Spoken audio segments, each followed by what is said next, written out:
Alright, this thing is recording. This is Candela Obscura, case number 4473. The disappearance of a town in southern Colorado. Date January 18th, 1921. I am here with subjects Mr. Holloway and Miss Luna. Thank you both for coming. Of course. Thank you for having us. Oh God, why are you so loud? You're loud on my end. Good Lord. So, do either of you want any coffee or water or tea, or are you both good? I brought my own refreshments. I'm fine, thank you. Okay. So, you two were working for a Mr. Helios at the time of this incident, correct? Yes. Yes. And you were both sent out to this town in Rainbow Falls, this small town by the name of Rainbow Falls, correct? Mm-hmm. Yes, indeed. You were both there when it disappeared, right? Unfortunately. That's a kind way of putting it. A kind way. That's very interesting. And Mr. Holloway, it seems in this act of disappearance you, how you'd say, killed someone close to you? I didn't have much of a choice. I see. And would you two care to explain how this town abruptly just vanished off the face of the earth? Well, it is quite a long story. We are gonna have to go back a bit. Start from the beginning.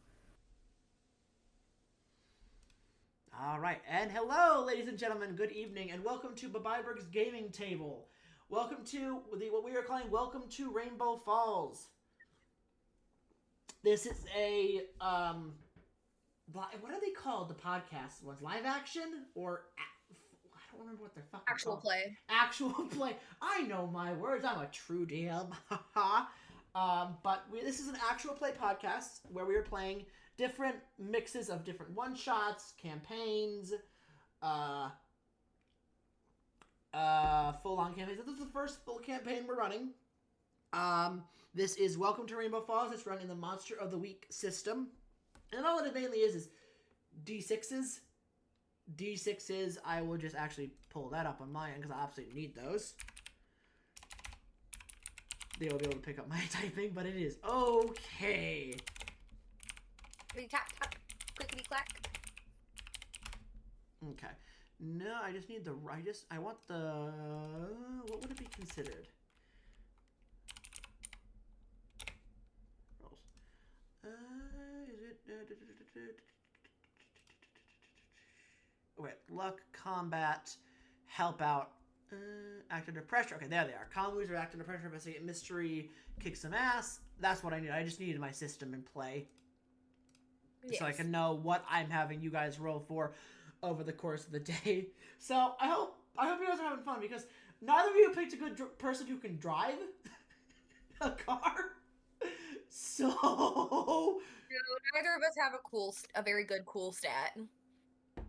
Driving a car is cool so now. Okay, hopefully there's not a lot so hopefully we don't have a lot of car chases. we can rub our two brain cells together and somehow figure it out. You do the pedals, I'll do the steering, and we'll make it work. We'll figure it out. Okay. Now, we're going to quietly get into the world. So, we're going to jump into the world, and I'm going to basically what I'm going to do is I'm going to jump into the world, get the world description, get everything going, and then we're going to jump to your guys' characters, and we'll see what they're doing at the time of this starter. Okay, let me get my music started. Alright, so the year is 1920. It is mid-December, late December at the time. The snow has just began to fall. I'm gonna drop that down now because it's much louder. But we should be good now. Okay, cool. The snow has begun to fall, and Christmas and the holiday season had just wrapped up. most of the family of the Demon Mafia have come and gone, or have come back to Colorado for the season. They have gone off to their families, gone for the season to basically go and do any kind of... Mr. Helios, the head of this family, sends his workers off for the holiday season, says, go off, enjoy time with your families, just make sure you're back by the end of Christmas, first day after, like, before New Year's, because we've got a big shipment going in and out. And most of the people are coming back, except two. Two of Mr. Helios's men stayed over the holiday season as the snow made it very hard for them to travel. And we're going to start by introducing our character, Charlie Holloway. Charlie, what is Charlie doing about this time? It's after the holiday season, so where is he right now? Where are they? Yes, they are probably relaxing by the fire, sipping on a drink of theirs. Some they had kept from their last hunting trip. Naturally. They sit by the fire and sip on their little goblet of blood. Okay. The fire is roaring. There's snow, unfortunately, coming into the fireplace from the chimney. The chimney is not, again, 1920s, not very goodly infrastructured homes. So as the snow hits the fire makes that crackling noise. And there are a couple other people kind of just working and getting things loaded on trucks for shipments coming up. But Bella Luna, what are we doing at this time? I would have to say that they are sitting at a desk of some sort, riddled with books, just kind of studying whatever they can or haven't already. A very hard drink off to their side that is, you can see how long it's been there based off the puddle of water that's formed around it because they're so in depth with the studying at the desk. Are you both in the same room? I wouldn't think so. Okay. All right. So, as you two are separating from or doing your own things, there is... Where did I put that? Was that in the general chat? Yes. Okay, there it is. Let me... Okay, cool. As you two are kind of chit-chatting amongst, or like kind of doing your own things, there's a sound of heels hitting the hardwood floors of this manor, and they echo. And you both recognize those heels. Those heels have become a very, very peculiar noise around the manor. As there is a knock on the door of the room Bella Luna is in.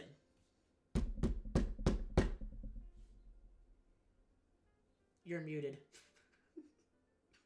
Hello? A very familiar voice, an older woman's voice, reaches out. Bella, darling, it's Griselda. May I come in? You can come right in. Absolutely, come right in. The door opens, and in walks a 7'8" tall woman who has to duck in the doorway and enter. This woman has her hair tied back in a bun with a widow's peak hairline. Okay, good. You did send the photos. Perfect. Demons do. They might celebrate the holiday season. Who knows? Are you... And Griselda kind of stands in that doorway off to the side just to kind of let the doorway stay open in case there is need to evacuate this room at any point. Are you busy right now? Bella's gonna look up from her book and like take a second because every single time she forgets how tall Griselda is and be like, no, whatever you need. It's not what I need. The boss would like to speak with you. That's always a scary sentence. It's nothing bad, I promise. He has a job for you and, Mr. Holloway. He has a job for both of you. It's always a good time. Let's go. So she walks out the door and leans over the railing. Charlie! Yeah? Boss! Alright, I'm coming. And she walks away from the landing, or the railing, and walks down the hall back to the boss's office. What do you both do? Charlie gets up and follows. I'll be following shortly behind, and I'll make sure to like close the door, and then like 5 steps away, gonna turn around and make sure the door is closed again, and then continue forward. Mood. So you have both been in this manor many times. This manor is an old cabin-style home. 2 stories, massive, massive home. Like 48 bedrooms, 2 kitchens, 5 ovens. I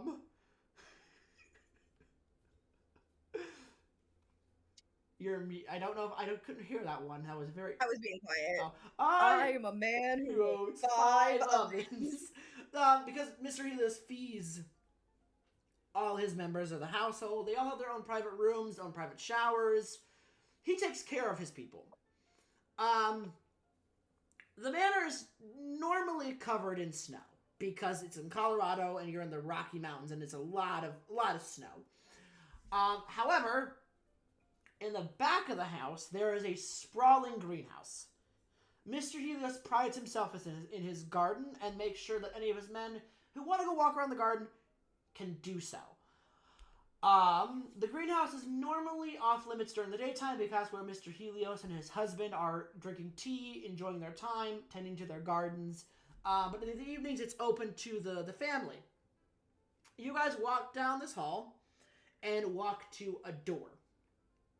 The doors are closed, but you hear Griselda and another voice who you remember is your boss talking. And they're talking about something that seems to be in the voice of the boss is fucking with his business. He does not sound pleased. What do you two do? It's never enjoyable when he sounds like that. No. We're in for Nothing too bad. And Charlie will give a little knock on the door. And the voices quiet down, and you both hear someone take a deep, heavy breath. Who is it? And Charlie and Bella, you asked for us? Oh, yes. Come in. Doors open. All that. Charlie will open the door. And as you open the door, you are hit with a plume of smoke. Cigarette smoke? No. Tobacco? Pot smoke.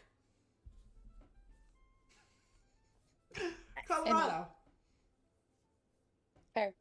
And there in the room, Griselda is standing on the right side of the door. So when you walk in, you still see this. You open the door and it hits Griselda. Like it's like that bump of you hit her. And she leans over the door and looks and kind of motions you two in. As the smoke, as she walks over, the click of her heels clicking against the wood.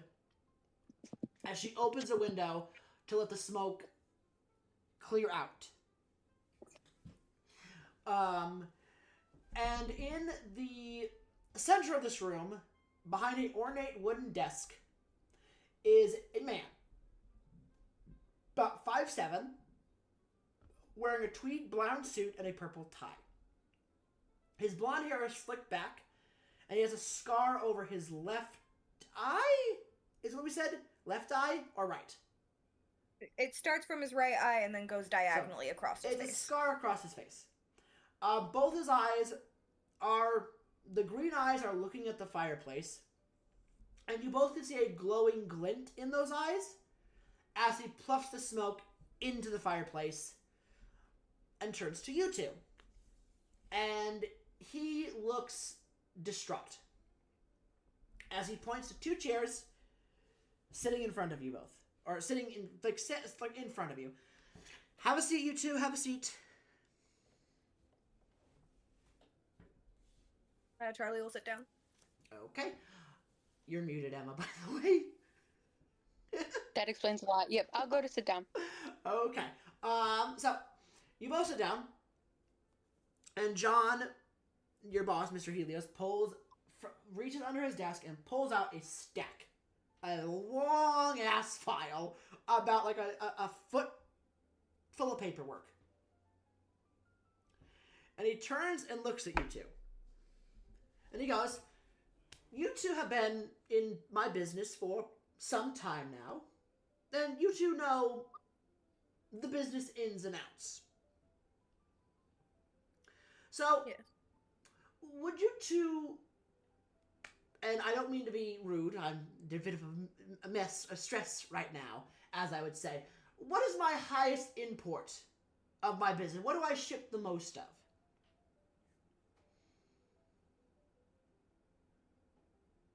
Out of character, I'm not recalling. Yeah, I'm not either. It's the 1920s. What is the most illegal thing in town? Liquor? Alcohol. Correct. Okay. The booze, of course, boss. Correct. And you two have been to most of my distilleries, most of my shipping facilities, most of my docks, and most of all those things are running smoothly. As they should. Except, and he slams his hand on this file. This. Charlie will take a look. Is that just one place? It is just one place. And over the course of this week, that is how big that file has gotten. Over the course of the Christmas week, that is how big that file has gotten, with one problem. And what would that be? My distillery is being attacked. That town's distillery is being ransacked, and my men are being killed there. That's never good. Bad publicity at that point. Well, we don't need publicity. We need it quiet. Indeed. And I can't continuously pay off the town's police force to keep this under wraps when there's blood spoiled out across my area, across my distillery, and they have to go investigate it. I'd say that's very bad for business and something we should look at. It is. How can we help? Well, as you two know, you two do your own jobs. Charlie, you're the exterminator. Belle, what do you do in this group? What part of the mafia are you in? What do you do for them? That's a spur of the moment question. That's a very important question. It is. Well, you're thinking on that, I'll explain. Charlie, as a vampire, ever since they were turned, they have been working, as John stated, as an exterminator. Someone needs to be taken out, they'll take them out, and that is where they find their food.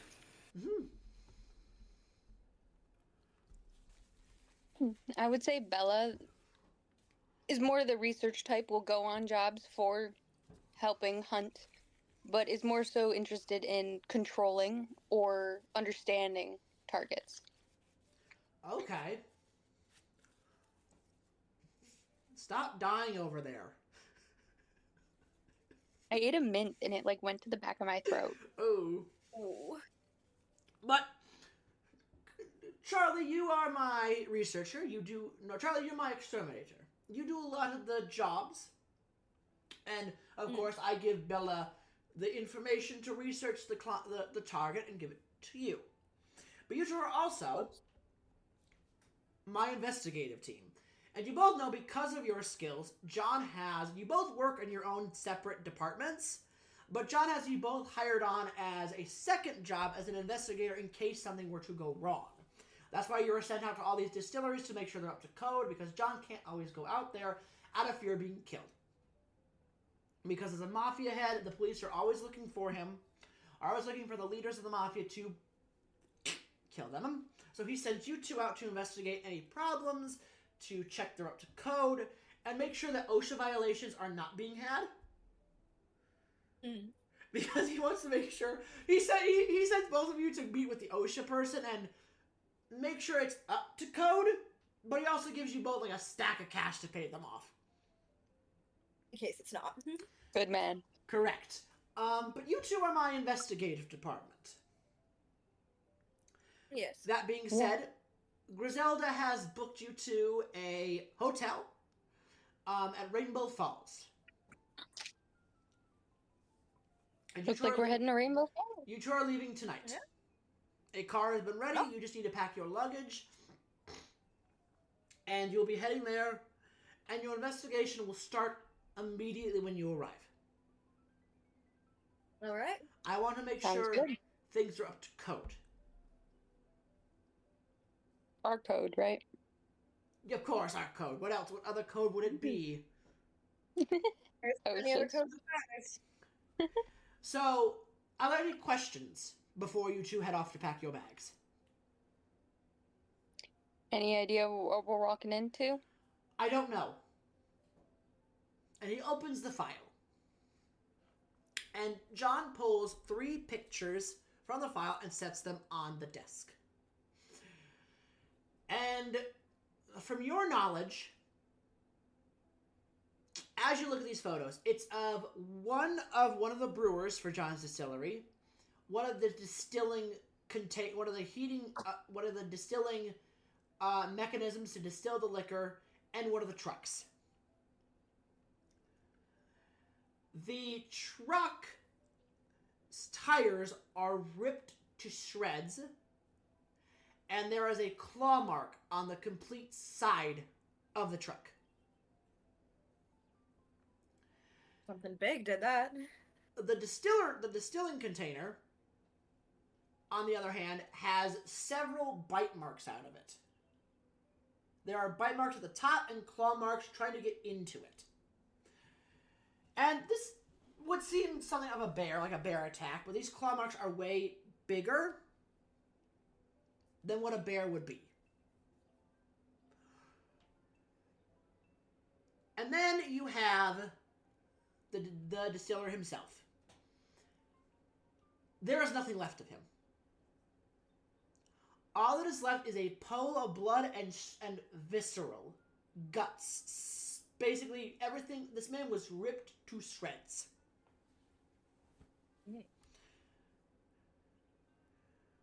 Doesn't look like anything human did this. I am well aware of that. That's why I'm sending you two. All right. You're muted again.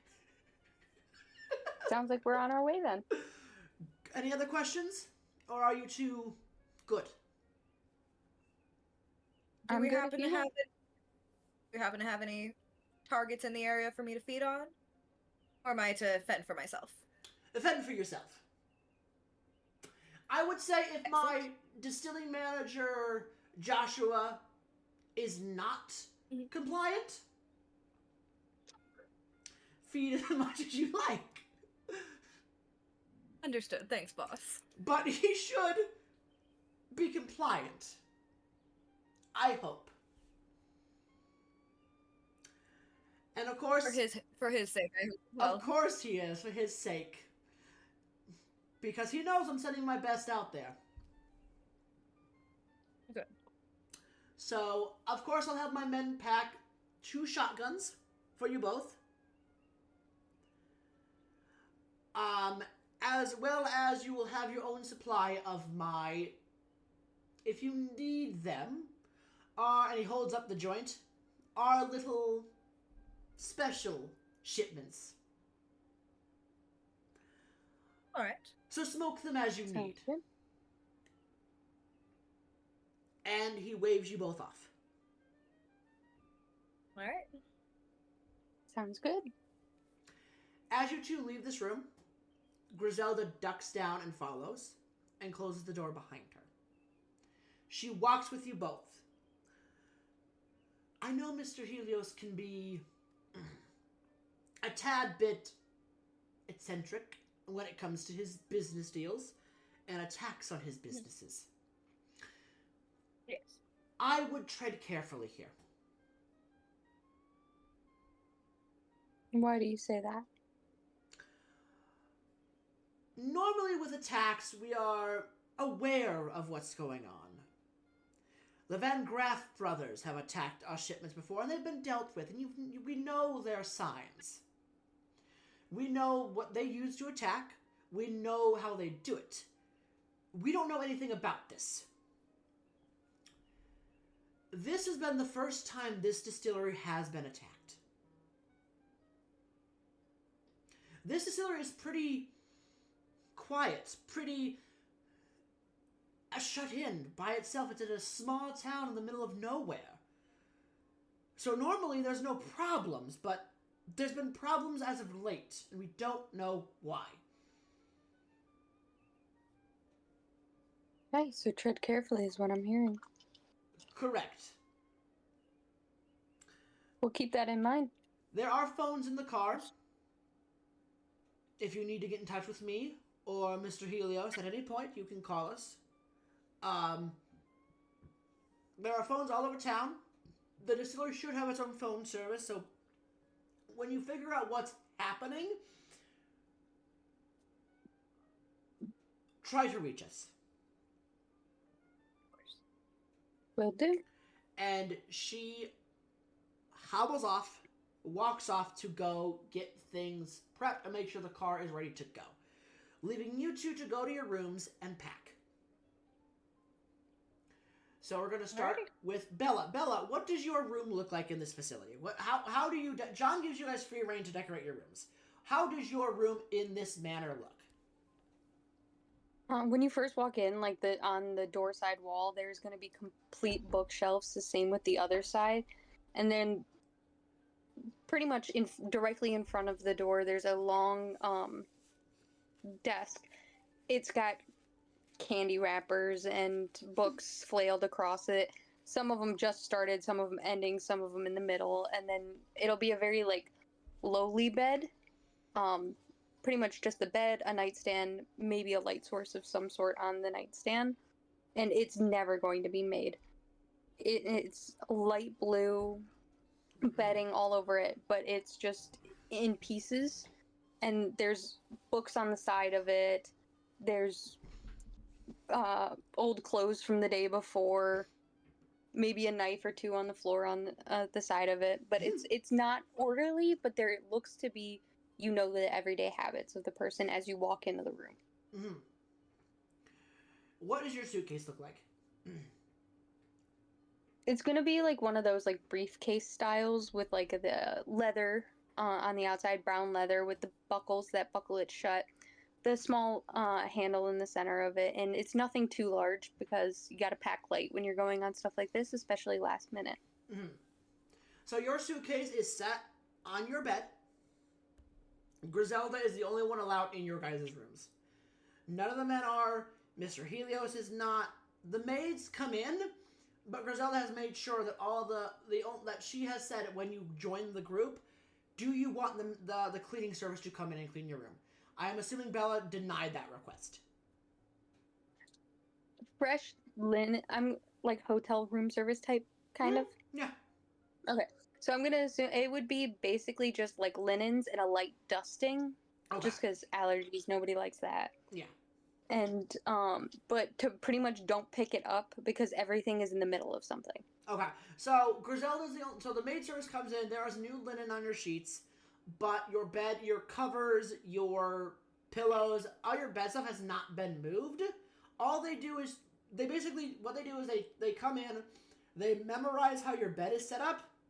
Take it all off, put new stuff on, and put it exactly the way you had it, as to keep consistency. But Griselda has set your suitcase out on the bed for you to pack. Okay. So what does Bella pack for her suitcase for this long trip?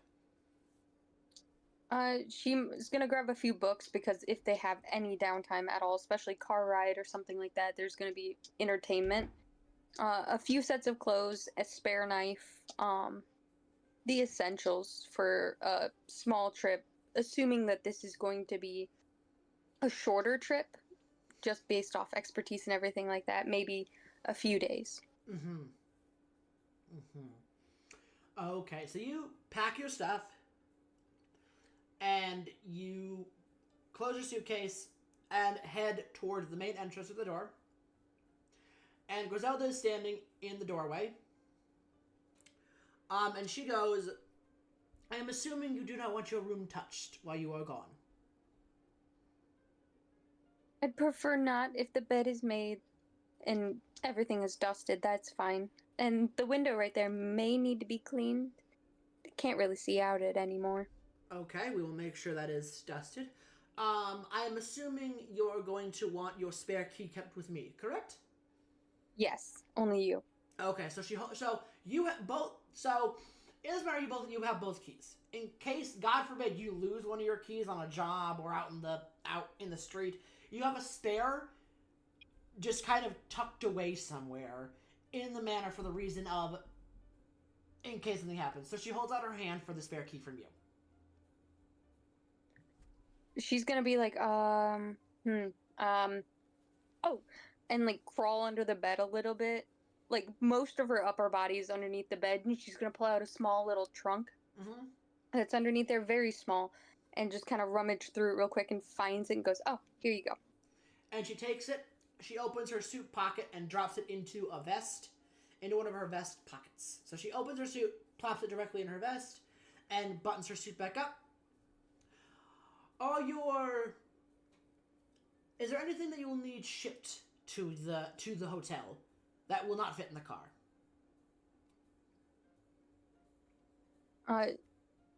No, not that I am aware of. I have, what I need on me. Okay. And she steps out of the doorway, lets you exit. She closes, locks the door behind her, puts it in her pocket. Be safe, Bella. Always am, you know me. And she walks over to Charlie's room. Charlie, what does Charlie's room look like in this facility?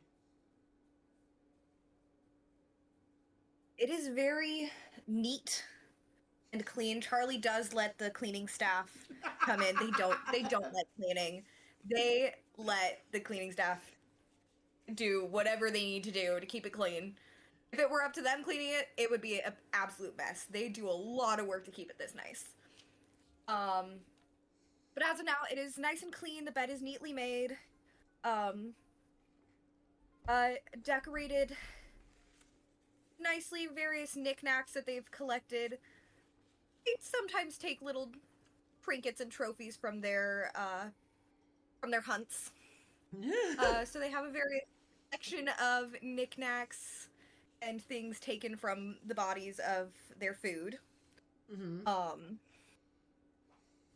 The bed is probably neatly made with dark red blankets and satin pillowcases.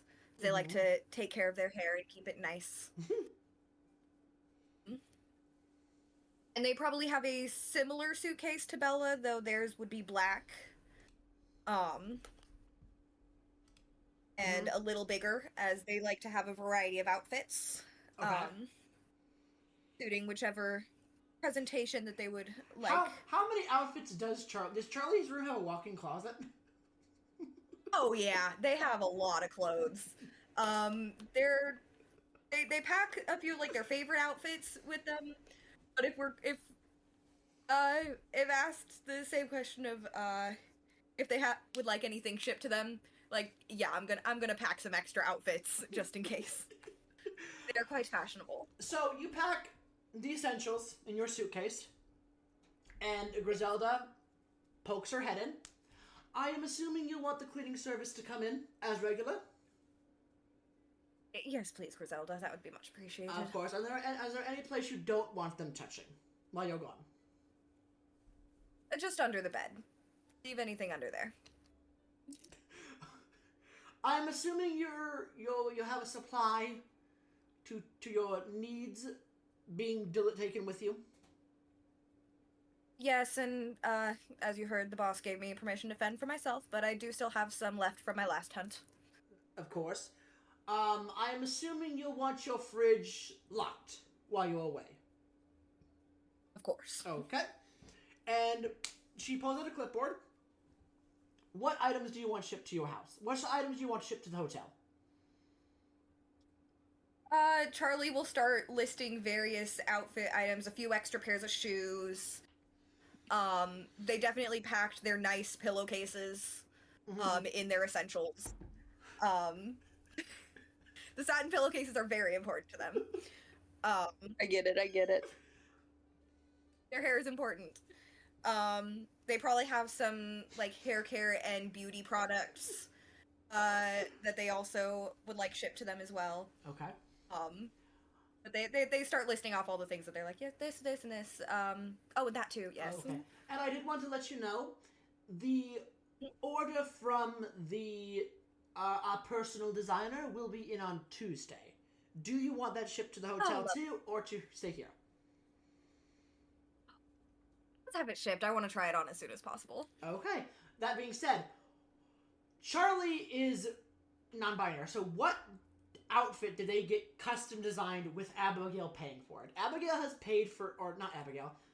Oh God, Griselda has paid for most of your guys' outfits, as she is the godmother of the family for a reason. All the money she makes goes to making sure the you guys are taken care of. Yes. I think Charlie would have wanted a nice new custom suit. Tailored more feminine looking. They already have a nice masculine looking suit so it has some more feminine curves. Do they? I'm assuming Charlie wants it. to make sure to have the bra sewn into the outfit as to not have to constantly put it on. No, they like to have the option to wear it or not. All right. And depends on the vibe they're going for that day. Okay, and she nods and writes it down on the clipboard. And I'm assuming you want me to have the spare key for your room so no one else gets in. Yes, of course. And Charlie will pull it out of their pocket and hand it over. And she does the exact same thing, pockets it in her pocket, and motions you out. And you guys and she walks out the room, locks the door. And she motions you, Charlie, and Bella to follow her down to the garage. Follow? Yep. And you are both greeted. Let me see. I had one I liked. Perfect. Bloop. And you two are... Will that work? Oh, I don't like that. That's disappointing. Let me delete that. I wanted that as an image. Oh.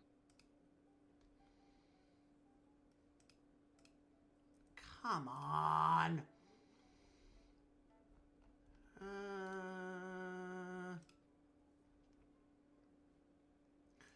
Of course that's not gonna work. Motherfucker.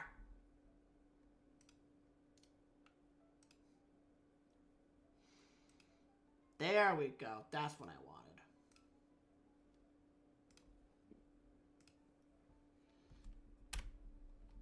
And you're greeted with that, sitting in the garage. Ah. Fabulous car.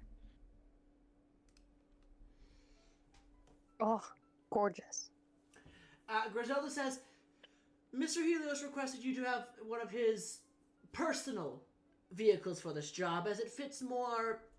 And she motions to the doors, and the doors have little flaps, and the flaps open, and those are the shotguns. That's where your shotguns are positioned, as in the door frame.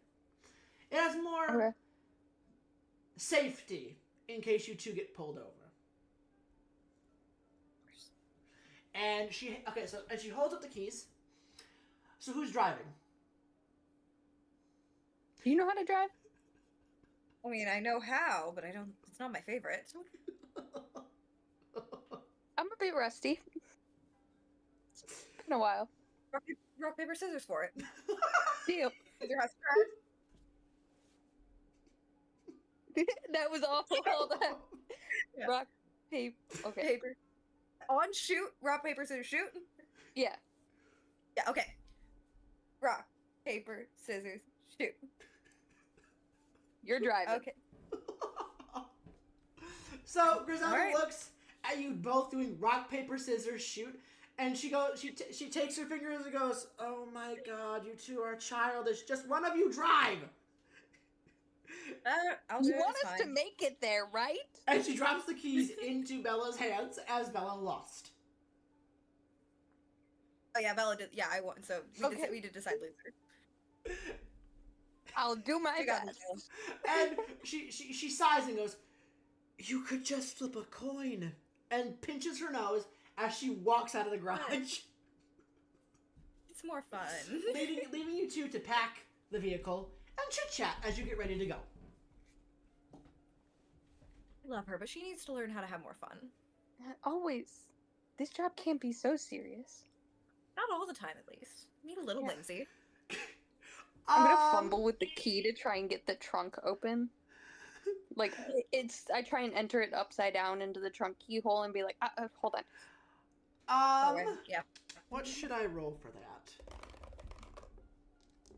And I'll start, like, helping load some of the Okay. suitcases that could fit inside the, trunk for Charlie. Charlie, right? Yeah, Charlie. As you two are so- as you two are loading the trunk up, after you just said that, it takes a minute. After you hear something throw and land at your feet, you hear it thrown from the doorway and land at your feet, and you turn around. And as you turn around, Griselda chucks 2 snowballs, and it hits directly in your face, both of you.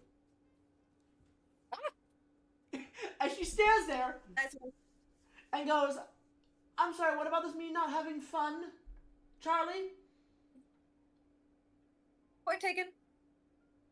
We were the ones that said it, so I guess we deserved that one. I do believe I've won the Snowball Fighting Championship 3 years in a row.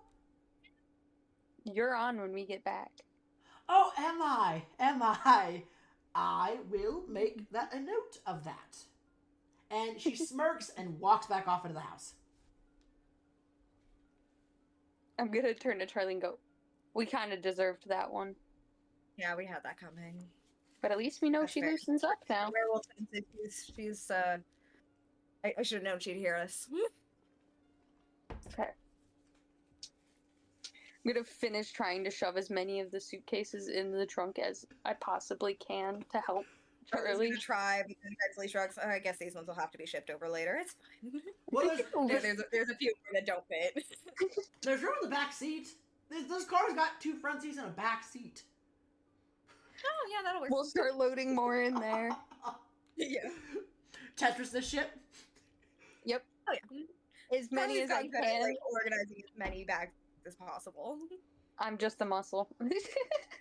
And there's not much of it. I'm gonna lean over and be like, how much do you need to actually take? I got 1. You have too many to count. Well, I need different outfits for different opportunities and purposes. How long do you think we're gonna be there? Are you changing I don't 6 know, times I a try to day? be prepared. It's good to be prepared. Sometimes. To each Depends their on- own. Yes. And you soon finish packing the car, and you both get in the car seat, the front seats. And you now have to try and put the key into the keyhole. I keep missing it to the point where it's kind of leaving scratches around the keyhole, and I'll finally get it in, start it up. Bella, And be can like, you okay. please, first roll today, roll act under pressure for me, please? I got dice now. Yes. And then where do I see the stat for act under pressure? Is that cool? Yes. That would be your cool stat. And remind us how the rolls in this work. Is it just 1d6? How many d6s It do you is, roll? so it's whatever the stat is. So if you have 2 cool, you roll 2d6. That's not possible because cool could be 0 or negative. These are modifiers. Yeah. Ah, okay. So it'll be Yeah, I'm like, 1d6. that's impossible. That'll be 1d6. Well, I auto-fail. So 12 is an advanced success. 6 is a failure. 7 and 9 is a mixed success. And then a 10 is a success. So it sounds like you roll 2d6. 12 Yes, Monster being like... Monster of the Week uses a 2d6 modifier for all moves. So it's a 2d6s. 2d6 Okay. plus modifiers. That makes much more sense. Okay, these aren't normal dice, so we'll see how well they roll. 4. Oh no! So you try a couple times, and I'm gonna say you get an experience point for this because you failed it. But as you are doing this, you break the key.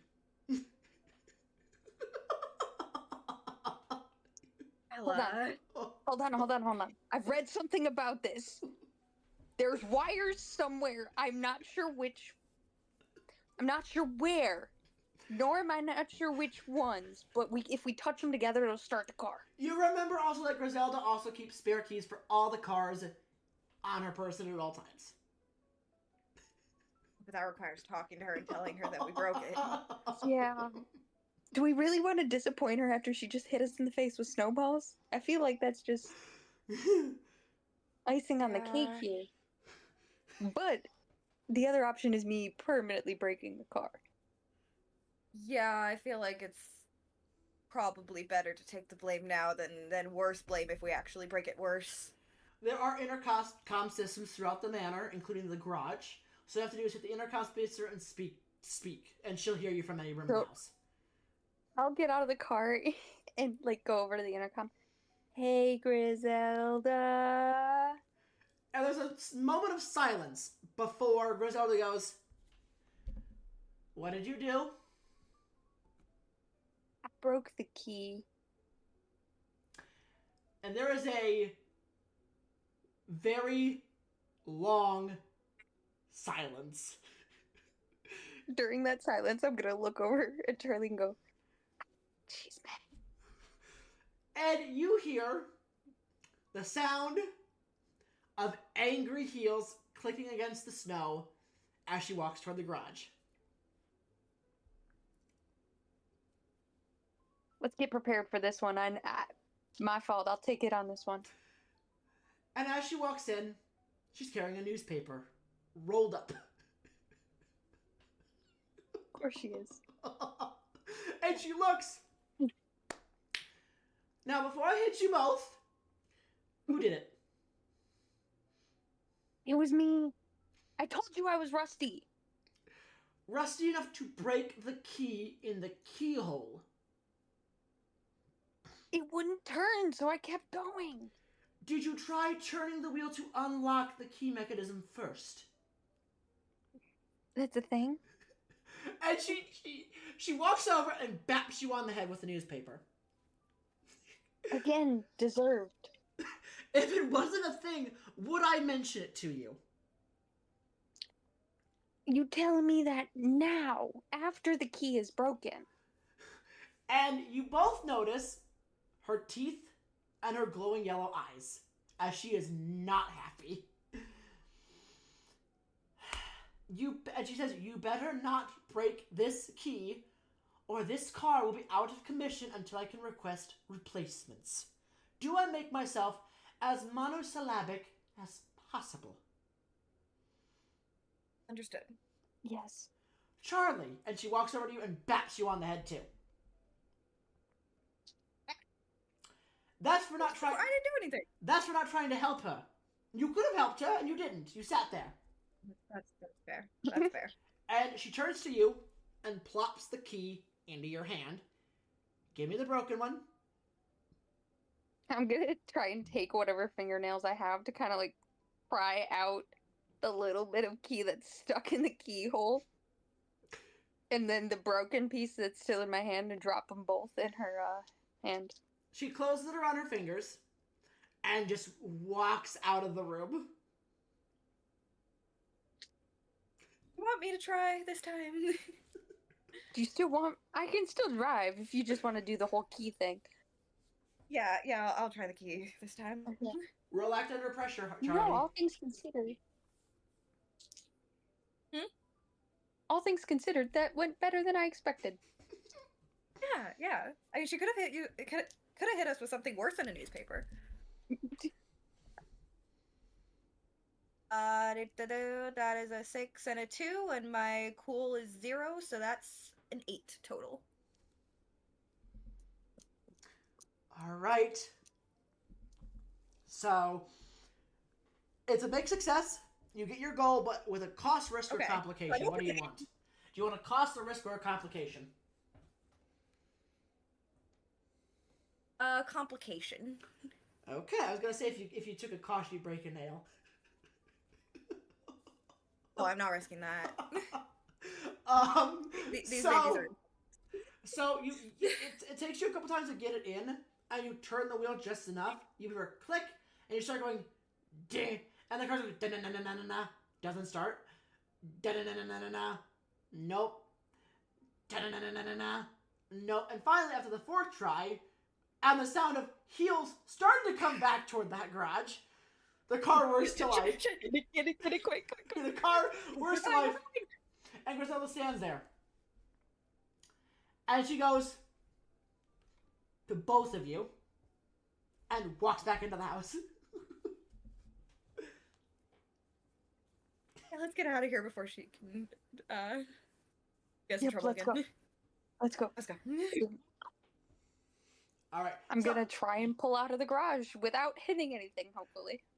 That doesn't need anything because you're not really acting under pressure for driving the car. It's only if you're getting in a car chase. So as you guys click a button, the garage door. Oh, what the hell happened there? That weird juice on my desktop. I don't know where that came from. Weird.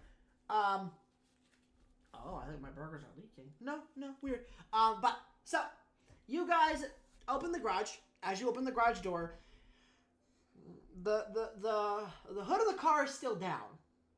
But you both notice as you open this door, it is a blizzard outside. You're making me drive in course. this? Is there... Can we put up a roof? There is a roof. There is a button on the inside of the car to turn the roof on. Beep, beep, Yep. and the roof goes, locks in place.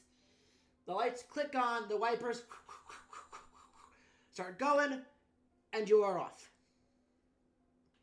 It is about an hour and 30-minute drive from Denver, Colorado to Rainbow Falls. Okay. So it'll give you enough time to chat amongst yourself for a little bit. Is there a radio in this car? Yes, there is a radio in this car. I'm gonna turn on the radio to the most upbeat radio station there is, and just start jamming. Yeah, Charlie will jam with you. Oh, that's a good one. I love this song. I just hope they play this song. Yeah. Oh. Well, hopefully this trip won't be too difficult, but on those pictures, it does look like we have quite a challenge set out for us. You have any idea what we're dealing with here? And what kind of roll would that be to try and... Probably sharp. Should I roll sharp to see if I have any idea? Investigate a mystery. Yeah, so sharp. Yep. Okay, which is unfortunately a -1 for me, but I'll try. See if I have any ideas. That's a 2 and a 3, -1 for 4. Nope. I got no clue. No idea what this I don't is. know. I've not seen anything like it. All I can say is it's probably big and hungry. By the size of that bite mark, I would say so. Yes. And not leaving any leftovers with their victim. Yeah. One thing we know is it's not looking after blood. It wants everything else. Apparently, yeah. Definitely have to be careful. Well, we can't miss it when we see it, so... Oh, hopefully, unless it has some kind of invisibility or cloaking. For all we know. That would be unfortunate. Sure would. So you guys are driving, cruising down the road. The roads aren't too bad because, again, it's Colorado. Plows are out. People are doing everything to keep the roads clean. And you get to a sign that says Rainbow Falls. And as you are getting to a sign that says that, the radio cuts out. Entirely. Don't like that. Try to fiddle with it, like, what's going on? Where are the tunes? There are no tunes at all. You have hit a dead zone. Driving in silence. My favorite. So lovely. Kind of spooky. Charlie starts, like, idly tapping against the door, just kind of fidgeting with their fingers. Gonna keep my eyes on the road just in case there's a slick spot. Can't be too careful, especially since I'm rusty. Yes. As you two are driving, the snow, as you're getting closer to Rainbow Falls, is getting heavier. It is, like, really hard to see at this point, but you know you're about 20, 30 minutes away from town. Now, Charlie, with all the snow and the cold, is Charlie a cold-blooded vampire or a warm-blooded vampire? Would Charlie have layers of clothes on themselves to keep themselves warm? I think they like the cold. Okay. That being said, Bella, you are paying attention to the road. Just driving down. Charlie. Yes. You are kind of looking out the window, watching as these trees and everything blows by with the light kind of shining through the snow. And you see something. Hiding behind one of the trees, you see what looks to be a deer. Oh, dear. But as you look closer, as the light blasts directly on the deer's face, it is not a normal deer. You see the eye has fallen out of its face. The jaw broken in half. And a greenish white-yellow eye. And all you see is the face sticking out of this tree line. And that's all you see as this deer dead stares you as this car goes by. And Bella didn't Nope. catch that? Bella saw nothing. Bella's paying attention to the road because of the snow. Charlie, like, looks back at that. Did you see that? That was not a normal deer. I didn't see anything, just a road. Snow. A lot of snow. Yeah. It was creepy looking. And a straw was broken, an eye falling out of its socket. Lovely, I guess. Something to do with why we're here? Possibly. Maybe we should pull over, take a look. Or do you want Let's to keep go going? for it. All right. There's no harm done. We're close enough that we might start seeing stuff. So I'll pull over to the side of the road. Okay. I'm gonna definitely leave the headlights on, like the car running, just in case. Quick getaway. Mm-hmm. Yeah. And we don't have to go over the whole key situation again. No, the key. Yeah. So you pull over to the side We of the got road. that now. Do you go back to where you saw the deer, or do you just pull over to the side of the road? I'm gonna pull close to wherever Charlie kind of like turned ahead when I noticed that. Okay, But so I don't want to be like right there. Okay, so you turn the car in this middle of this like empty dirt road, and you go back to where Charlie's head turned around. And the snow is again still heavy, and you park the car to the side of the road. And you sit there with the lights on. Do you get out? I'll ask Charlie, where did you see it? This is where your head turned. Yeah, I saw it in the trees just that way. Maybe you stay here. I'll get out and take a look, but I'm not gonna go very far. Remain in eyesight, please.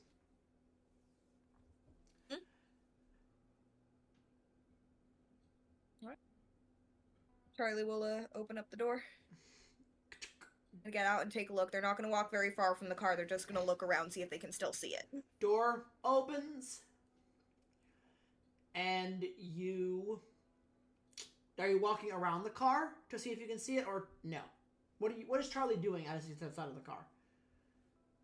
I'm guessing since I saw it and I was on the passenger side, it was probably on that side of the road. Yes. That it was. So I get out and I just like take a look and see what I can see from right next to the car. See if I can still see it. You do this. You step out of the car. Windshield wipers still click, clacking away. And you walk around, because you're on the opposite side now. You walk around to where you saw it. Nothing is there. Mm-mm. What is there, though, and before the snow can encrust it, is prints.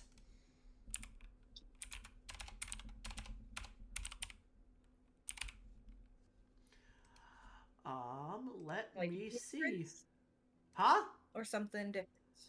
Do they look like deer tracks or something It different? is 2 deer tracks.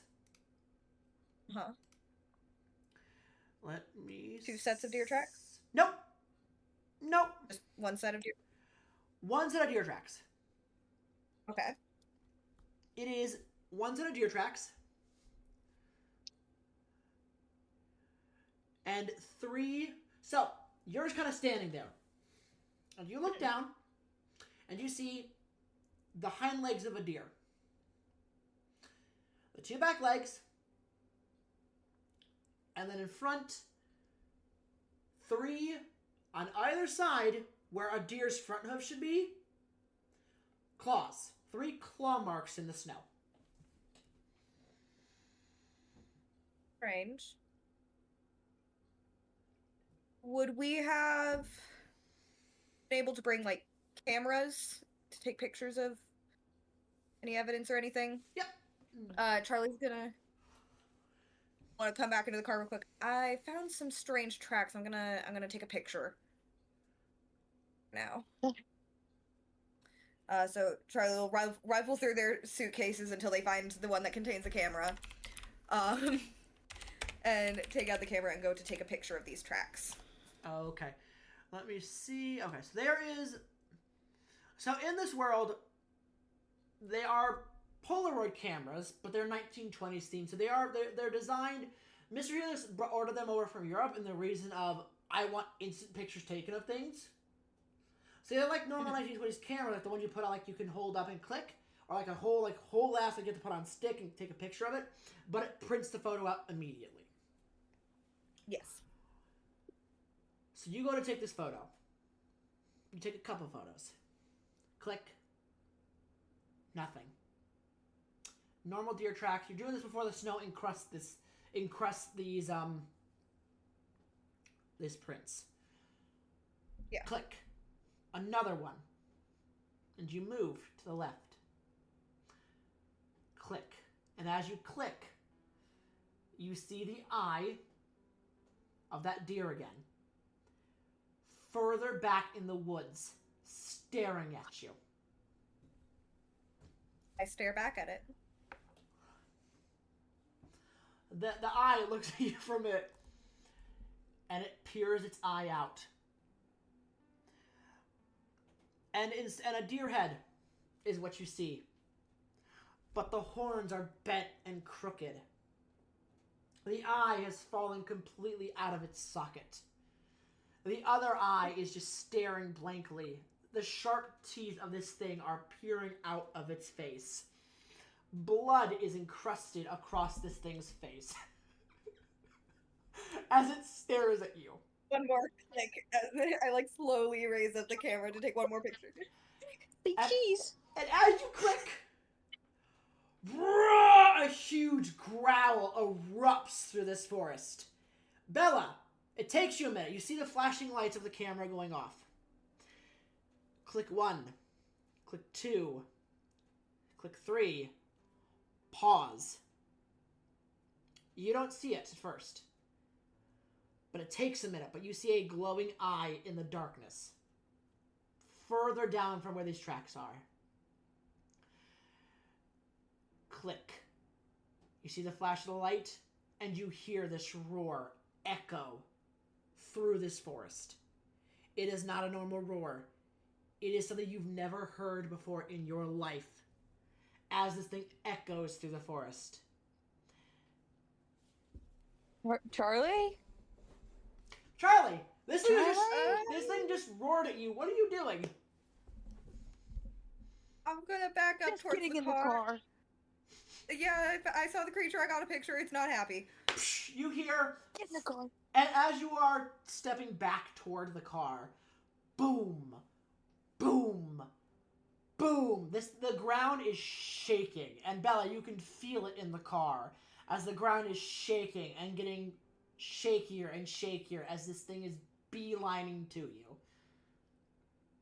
Charlie, get your designer boots in the car. Charlie quickly gets into the car, and where were the shotguns located? In the doors. Little flap in the door. Okay, Charlie's gonna roll down the window and grab their shotgun and aim it out the window, just waiting for it to get close enough. If it gets close enough, they'll try to shoot it. Am I taking off or are we showdown this thing? Oh, go. I'm gonna peel out of there. So you throw the car in reverse. You turn it right there and start drive and zip. And Charlie, you are looking back with his shotgun held in your hand. You see the face of that deer. It comes out of the forest. You see just the face come out of the forest, and it stops as you peel toward town. It does not follow you.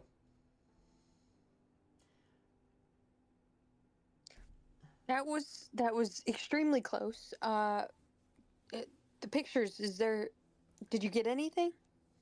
I'm gonna check to see if it showed up good on the pictures.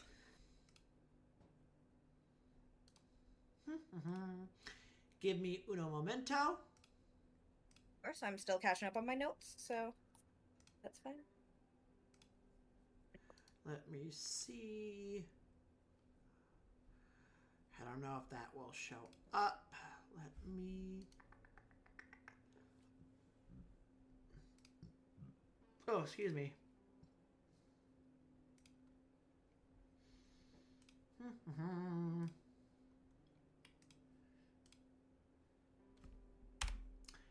And as you take the photos, you see that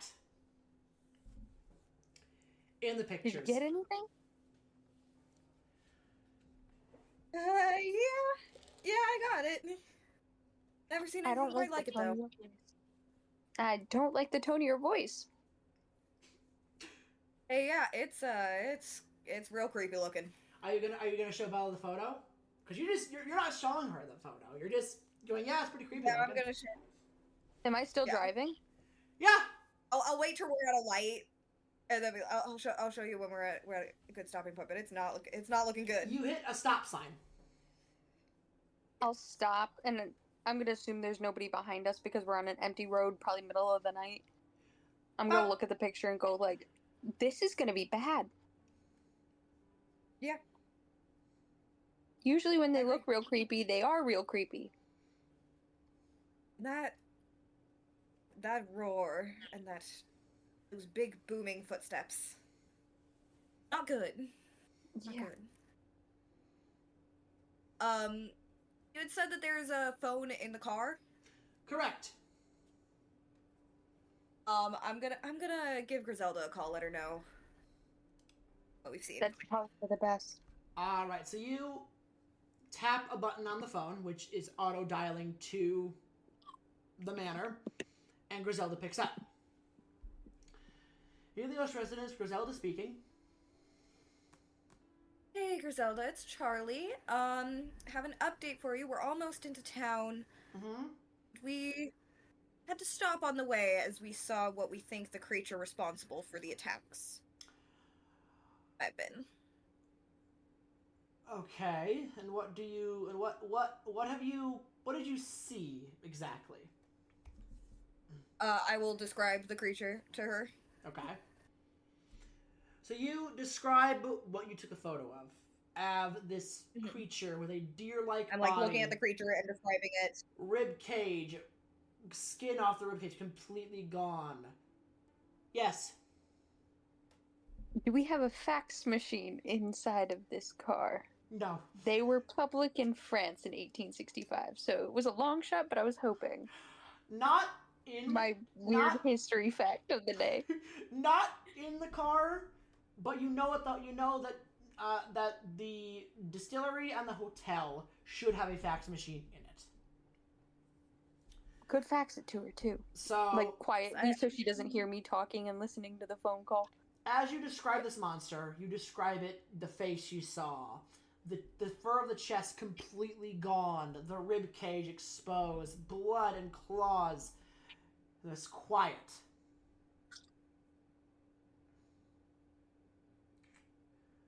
That seems problematic.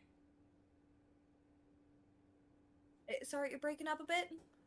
It seems and the phone line dies. Hang up the So phone. what'd you learn? And you feel you watch as you hold the phone and the phone, the box that holds the phone, sparks and sputters, and a plume of smoke comes from this box as the phone has completely died. Oh, that's not good. We should definitely give her another call. Probably. But you didn't cause that problem. This phone's. You do know that Mr. Helios has had this car for a while, and this phone is really fucking old. Okay. It's like super old. Have to call her back and tell her the phone died. Did she tell you anything?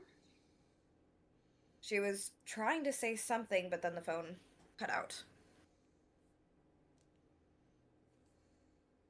I'm not quite sure what she was trying to say. Sounds like maybe she was trying to say problematic? It is all cut up, so I'm not sure, but it definitely didn't sound good. That's concerning. Indeed. I guess we're on our own for now. I'll keep an eye out the windows in case it's following us. Please. And as you exit from the stoplight, you get to a sign that says, "Welcome to Rainbow Falls." We're here. And as you enter this town is sprawling, decently huge, like 70, 80 acres worth of land that this town is built on. There are shops, diners, cafes, a school, a town square, a law offices, a hotel, the Rainbow Falls Inn, which the reason it is called Rainbow Falls is you guys are looking. You look behind the hotel at this massive hot spring waterfall that is pouring into this gorgeous stream behind the hotel. And as it's pouring in, even though it is snowing, there's a rainbow directly in the waterfall as it's pouring down. Well, we might be being chased by something creepy, but at least we have a pretty view. True, true. I'll have to appreciate it. And Charlie will take another photo of it just for funsies. And as you try to take a photo of it, click, the picture pops out. It is distorted. The photo is distorted and blurred. I'm gonna try one more time. See if maybe I was holding it wrong. Click. Again. Blurry, distorted, warped. This waterfall does not like being photographed. Odd. Usually, nature lets you do that. Yeah. It is quite strange. Everything seems to be a bit odd since we've left the manor.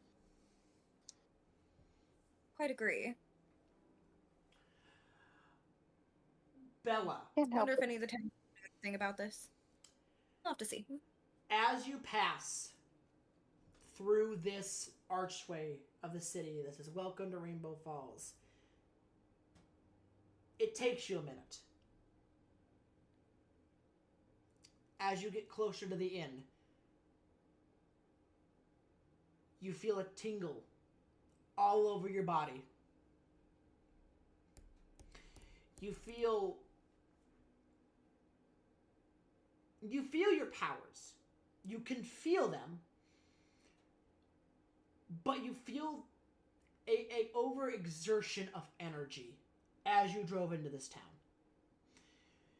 You feel like if in an instant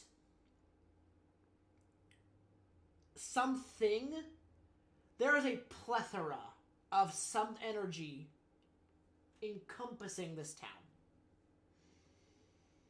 You Do don't we know both what... feel this? Bella feels it first. Bella feels it first. Okay. As the moment you get into town, it takes you a minute. You're feeling the tingles, and then as you get closer to the inn in the falls, it all encompasses you and gives you a severe headache. You get a headache and a migraine, Bella, in the middle of driving as you get closer, as this energy pools around this area. I'm gonna abruptly stop the car, middle of the road, not care, and be like, "God, do you feel that?" Do I feel it yet? Just a little bit? As Bella mentions it, energy Uh-huh. wraps, engulfs your body. You don't get the headache, but you feel your eyes flashing in your skull. You feel like your teeth, your vampire teeth, pulling in and out, your jaw creaking with all this, whatever is encompassing this town is affecting both of you. Ugh. I don't like that. It's weird. Ugh. We gotta stop. I can't. My head is pounding. And suddenly, it's gone. Ugh. The headache, the body tremors, the manipulation of your body, it's all gone. And suddenly, Not like that. the phone. Bring, bring. Bring, bring. Bring, bring. Get up. Hello? Charlie? Is it Griselda's voice? It is Griselda's voice. Oh, thank the gods. The phone cut out on us earlier. Sorry about that. The phone cut out on you earlier? What do you mean? When I was talking to you, I was talking and then it just cut out while you were speaking. It didn't cut out on my end. It sounded like you hung up on me. Oh. Well, on our end, there was some sparks and smoke. I think it needs a replacement. If there were sparks and smokes, how am I calling you now? I don't know. And then the radio, that same upbeat tune, blares from the radio in the car Ow. at a maximum level, piercing your eardrums. Oh, shit! Jesus! Turn that down! And you do. You turn it back down to a normal volume, and the upbeat music begins to play again. There is some kind of fuckery going on here. I'm very much not a fan of it. No. I tell Griselda that we felt some weird wave of some kind of energy. I don't know how to describe it, but it was everything felt wrong and overwhelming. It was giving Bella a headache. There's a And then it just pause. stopped, and then you called. That's not good. Keep your wits about you. I'm trying. If this town is anything, I don't like it. Keep your wits about you both. I'll try. And as soon as we can, I'll fax you the photos I got of the creature. Okay. See if you know anything. I did some research. It seems like you're dealing with a wit-nit-mit, and the phone cuts out again. Of course. But the radio is still playing. I'm gonna try to call Griselda back. Beep. No phone signal. Okay, let's just try to get to the hotel quickly. See if their phone is working any better than ours. I'm in agreement there. So, do you start driving again? Yeah. So you are driving through town, just quietly driving, and you pass the hotel, and you pull into the parking lot in the back. The town is pretty empty. It's their off season. They're pretty popular during the summertime and the fall time when the springs are not as snowed in, and the town is not as snowed in because the dirt roads are rough. But you get to the hotel with no problem. Good. You need help unpacking, or should we check in and see if someone else can help us there? That would be nice. More hands, the better, right? Agreed. Guess we'll walk into the hotel, or I'll walk into the hotel. I'll walk with you. Or I'll stay near the car. You okay with being alone? There is 2 shotguns in there, so. Yeah, I'll be okay. You good? Fire a warning shot if you need me. Will do. So I'll walk into the hotel and go check us in. So you walk in. So you walk in and the hotel's pretty empty. Like the fireplace, the cafe attached to the hotel is closed.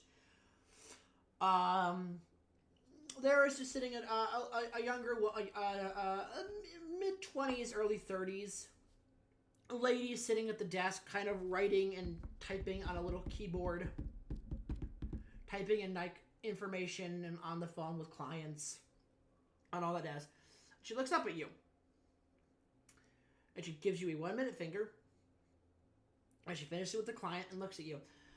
Welcome to Rainbow Falls Inn. My name is Vanessa. How can I be of service? I'd like to check in. We have 2 rooms. What was the name for the rooms? Luna and... It would be under John's name. Griselda booked it under the family's, the house's name. So, Helios. So it's going to be under the last name Helios. And she taps away.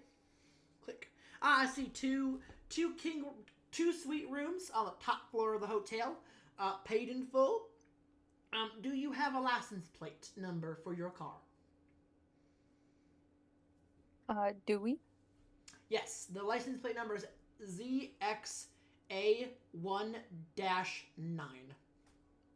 I'll relay that to Vanessa. She taps it into her system, hits enter. All right. And here are your keys. And she puts two golden keys on the table. Your rooms are going to be room 207 and 208 on the top floor. You are kitty cornered to each other. The person who booked the rooms did require a dividing door, so if you need to come and go between suites, you can. But do you need any help carrying your bags? It would be much appreciated. The more hands, the better. And there's a ding. And the ding, and out walks a woman. You should check your Discord, cat.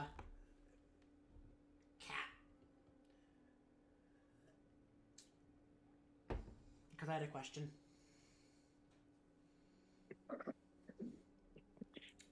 I'm gonna assume you're talking to Kat. Yeah, Yes. I need something from them real quick. Okay. Because I completely forgot the name of this person. I wrote it in the other chat in the Discord server. Okay, no, let me see. Here. There we go. Boop. There.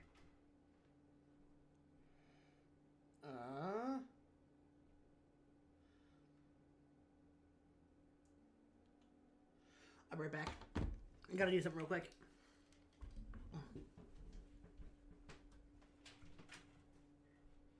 It's under my name. I just checked it, so. Alright, bye.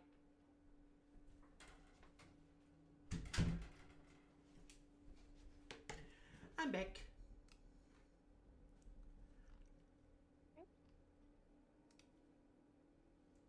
Okay. Okay, so the woman steps out and she carries a little cart, like one of those little luggage carts, and she goes, "Where are you parked, miss?" She's looking at you, Bella.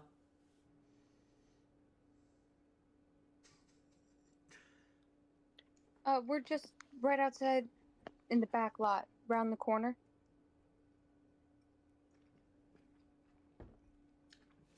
She nods and walks out with you. Charlie, you're kind of standing there holding the shotgun and just kind of scanning the perimeter of this car. And you see Bella coming out with this woman carrying a little luggage cart, like carrying a woman a luggage cart.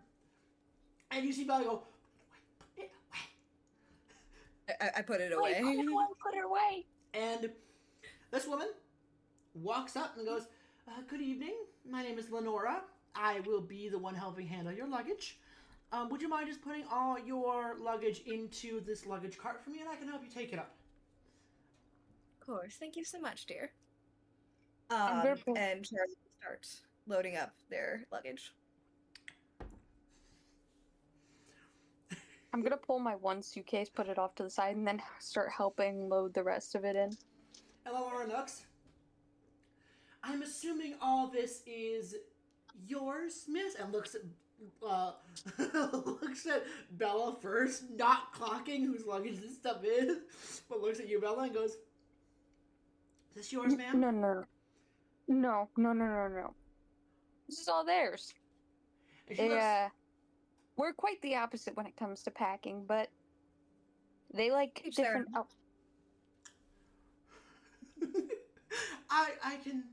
I can see that. And she goes off to grab another luggage cart because one luggage cart is not enough. There's more on the way. I love it. I love them. And she soon comes back. They can't live without their closet. She soon comes back with another. Click, click, and loads it up. And wheels it up to your guys' rooms. So you guys, your luggage carts. So Charlie, Lenora helps you push your luggage carts into your room, and just kind of looks at Bella and goes, "I'm assuming you don't need help with Nope, your one suitcase." I'm good. So she goes, "Is there anything else I can do for you?" I'm good. No, thank you. And she gives a curtsy with a little dress and walks off. Cute.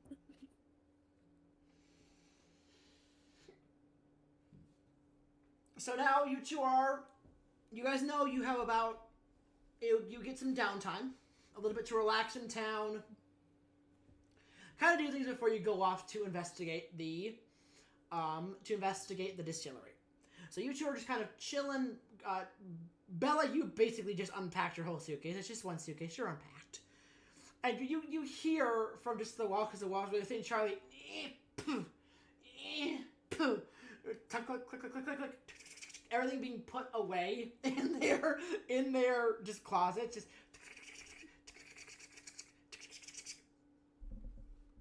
You muted again. I'm gonna knock on the dividing door and be like, Charlie, Yes. you need help. I think I'm okay. But thank you. Okay. Yeah.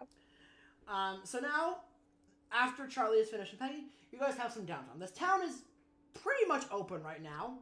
It's about like 8 o'clock in the evening. There's diners open, the library's open in town, the cafe and a couple other things. Just the restaurant attached to the hotel is not. But there are a couple like diners and little like cafes and like little like the grocery store, cafes and a couple other things in town you guys can visit before you go off to do your investigation.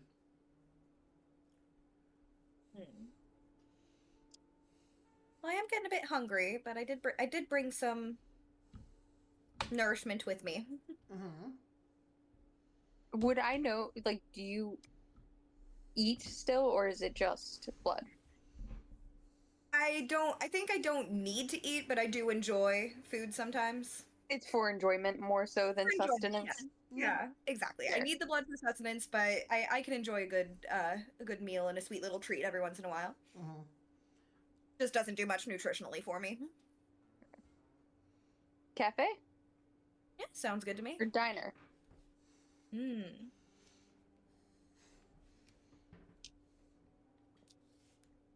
I could get down with some fries, but a coffee also sounds good. Yeah.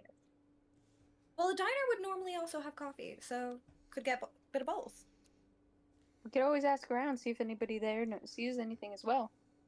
True. Let's head there. So, diner it is. So you two walk out. I'm assuming you both have heavy coats on because of the constant snow in this town. Yeah, and Charlie probably has a little like travel mug that they keep with their nourishment. Definitely something opaque that no one else would be able to see what's in it. Naturally. So you both head out of the hotel, take your keys, put them in your pockets. You both know that from your room's facing the frontward part of the hotel. So you can see you're kind of in the center of town. The center of town is a 4x4 square. The hotel is on the left side of the square, all divided by a road in the center. Town halls on the front part, diners and shops are on the left. On the left side, and on the bottom is just kind of like shops, like a little like welcome center, all that kind of stuff. In the center of this town, it is a fountain. In the center of the town, there is this fountain. It's two fishes blowing water out into the fountain, and it's that same kind of rainbow color in the water too. But you guys beeline out of the hotel and head toward the diner called Lunella's Cafe. Say that one more time. Lunella's Cafe. Got it. And as you walk in, an older lady kind of looking up with, "Good evening, ladies and gentlemen. Good evening, you two. Are we looking for a table or a booth?" What do you think? Booth? This sounds good to me. All right, are we looking to sit near the door or away from the door? Get out of the cold. I'd prefer away from the door. And she nods and walks you guys over to a booth on the right side of the diner. Hands you both menus. "My name is Maria. I will be your server today. Can I get you guys started with coffee, water, lemonade, iced tea, pop, soda, whatever you call it?" You have any milkshakes? We do. We have chocolate. We have mint. we have strawberry, we have vanilla, we do have some boozy milkshakes. We have a pecan moonshine milkshake. We have a tickle me pink milkshake, and we have a peanut butter craze alcoholic milkshake. Tickle me pink sounds fun. And may I see an ID, sir? Yes, of course. And she looks at it, looks at you, hands it back. And for you, miss? Do you want to say real quick?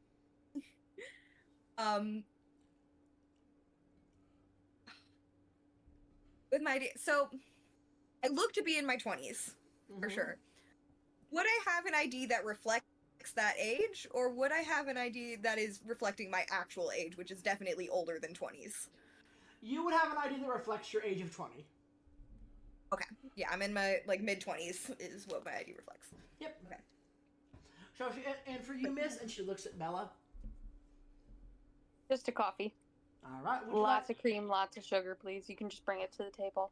All right. And she points to a little bowl of cream and sugar sitting on the table.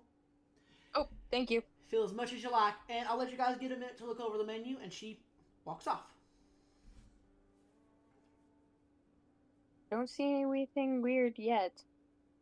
Besides a tickle me pink milkshake. I don't know. Sound whimsical.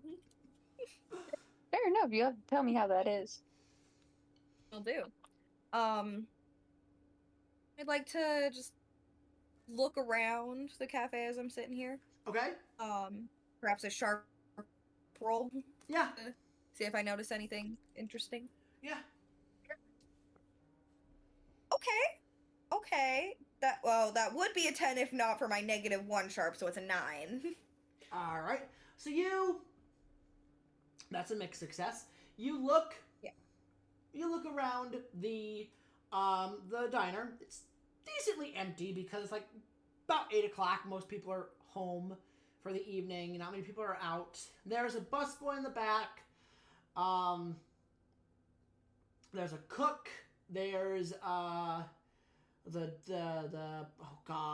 the server. And there's a couple of older gentlemen sitting at the bar, sipping coffee and just kind of chit-chatting. That's about it. Okay. Yeah, nothing overtly weird yet. Yet being the key word there. Indeed.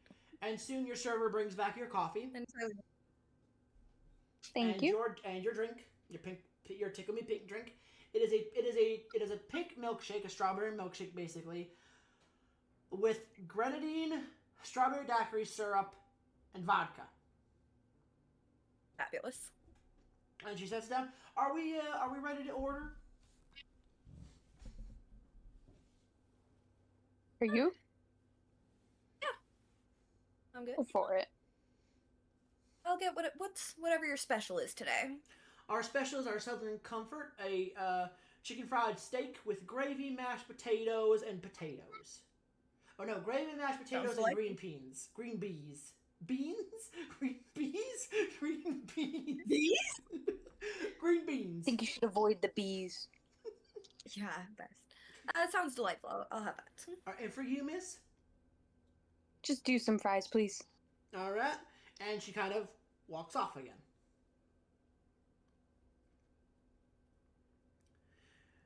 Is there whipped cream on Charlie's milkshake? Yes. Yes, there is. I'm going to swipe my finger across the backside of the drink just to get the whipped cream. I have self-control issues, okay? I love it. Yeah, you got it. Would Charlie notice this? I'm not doing it sneakily. I'm doing it on purpose. See, the thing is, I rolled sharp just to see. Okay. And I got a 2. Yeah, no. So, no, Charlie does not notice.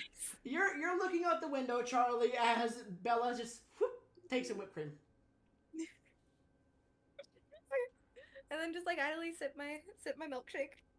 Very good. I'm going to be dumping it an obscene amount of cream and sugar and slowly taking sips to add more cream and sugar to the coffee because they didn't leave enough room. And I need half a glass of coffee. Because I like the taste of creamer, but I have to have it with coffee so people think I'm somewhat normal. Mood. Valid. so valid. So you,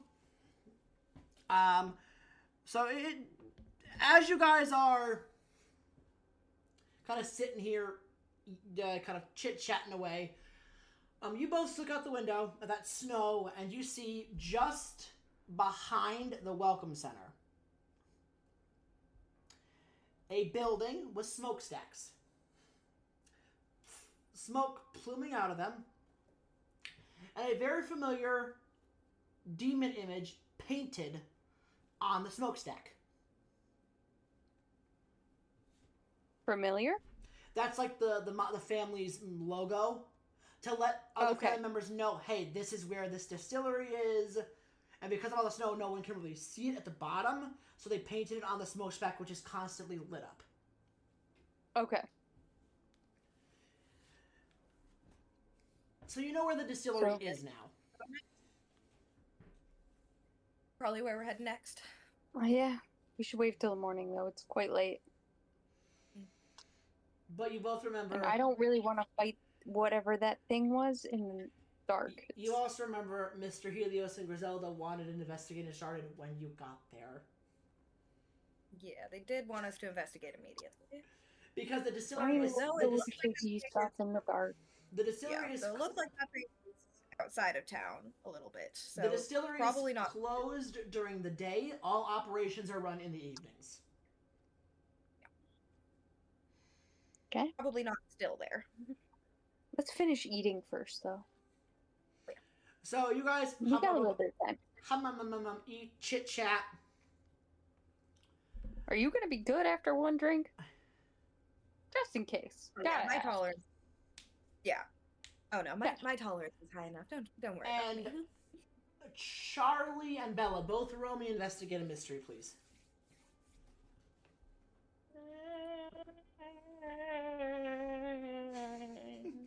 Do I have to? Yes. Yes, you do. Yeah, that's a 3. No, not 3, 6. Sorry.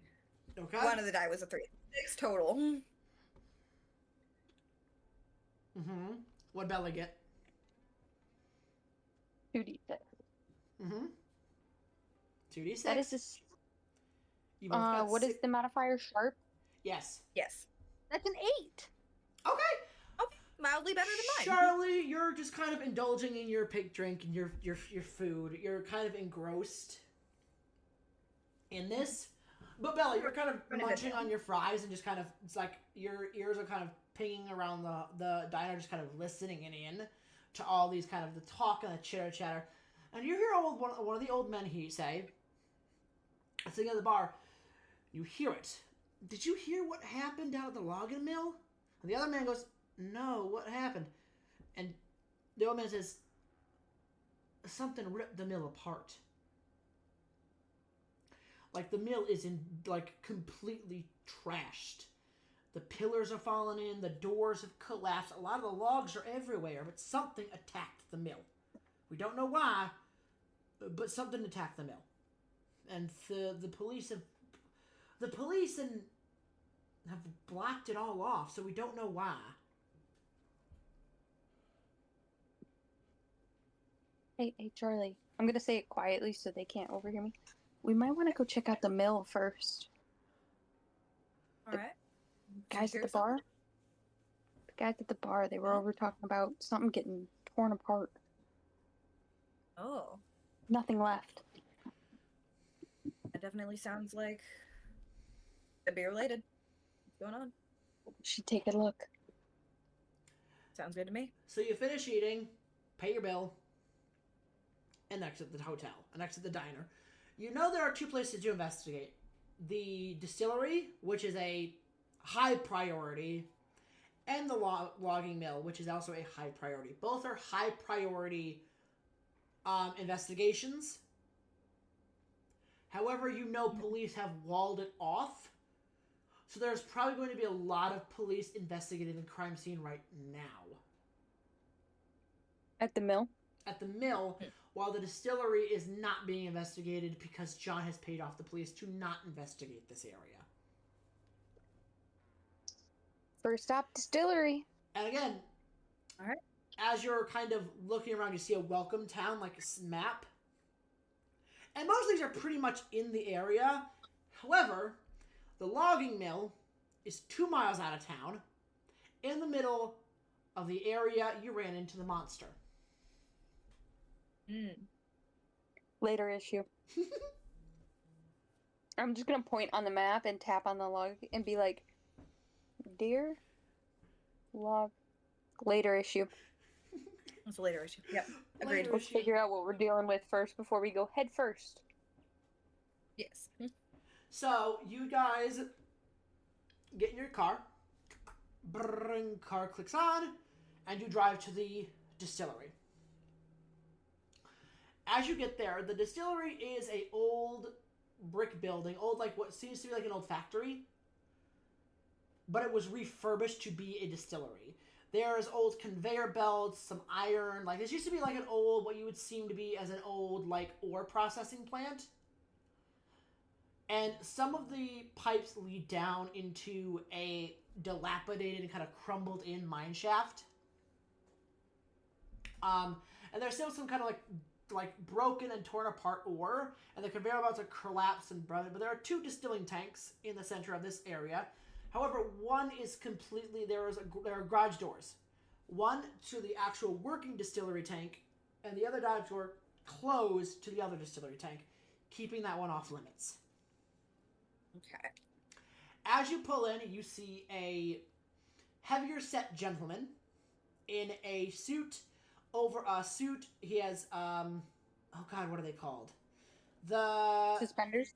He has brown suspenders up to his pants. He's got a big old mustache, handlebar mustache, a bowler hat and glasses. He's looking over this distillery, and he's the only one here.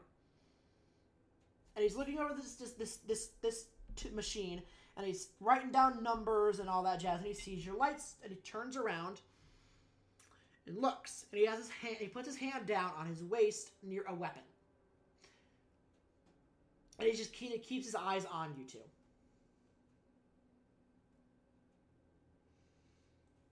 So is the car parked yet?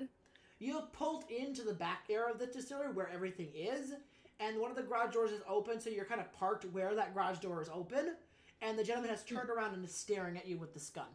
Like the gun to his side. Charlie, you want to take this one? Yes. I'll carefully get out of the car, showing him that I'm not holding any weapons. Let me see. I'm gonna follow Charlie's lead, but I'm not gonna put my hands up because I have a 9mm tucked in my waistband just in case. And he looks at you two. What's your names? I'm Charlie. This is Bella. Mr. Does it seem like this is someone who works at the distillery? Yes, he is the lead distiller for this. He's the only guy here, and he's checking the distiller. So this is the lead distiller that called Mr. Helios about the issues. This is the Then lead. I tell him that Mr. Helios sent us. And he kind of looks you up and down. Do you have a card? I would assume so. And both your wallets, you have like the Mafia membership card that kind of keeps you to show off, like, hey, this is like where we work, and you show this off to let people know that you're working with. Hey, we are not bad guys.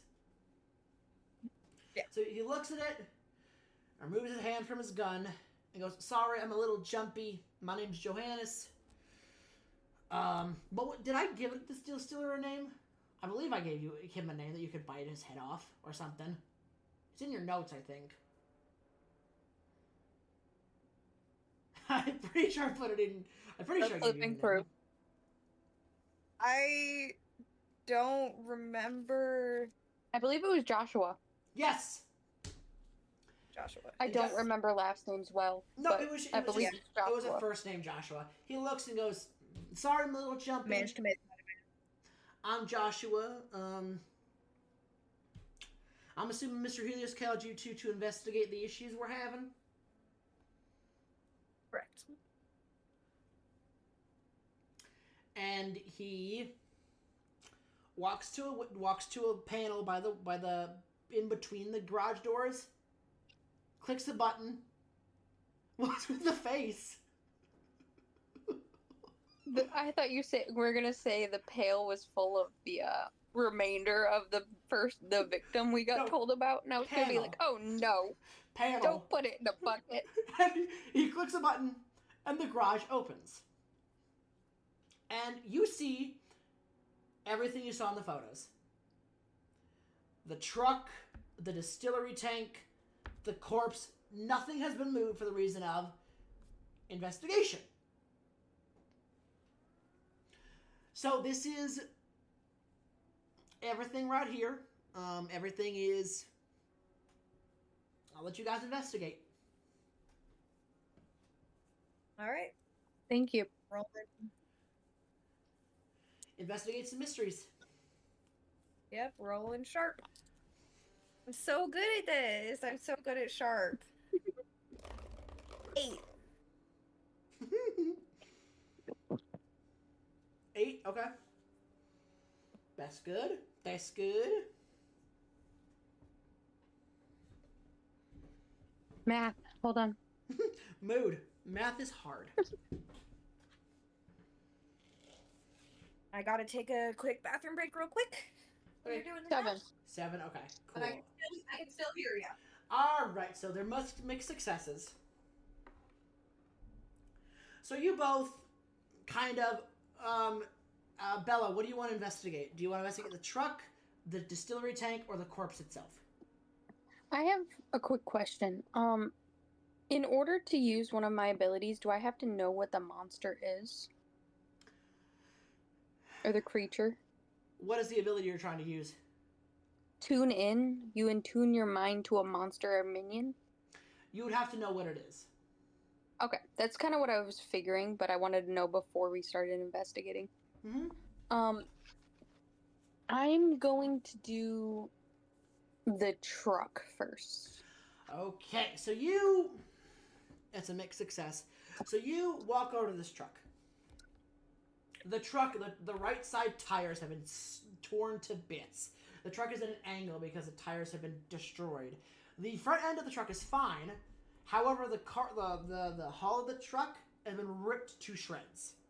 There are claw marks. The thing is ripped open. Crates are flung across the truck. Like bottles shattered. Manifests ripped apart. Like as you walk around the other side of the truck, you don't see it at first. But you see the driver's side door has been ripped off its hinges. Okay. Is there anything left over from, like, this monster? Is there, like, fur or debris or pieces of it? Did it injure itself?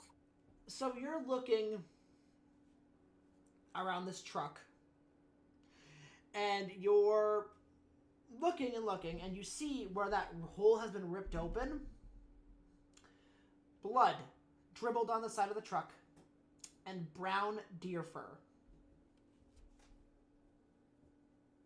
Charlie!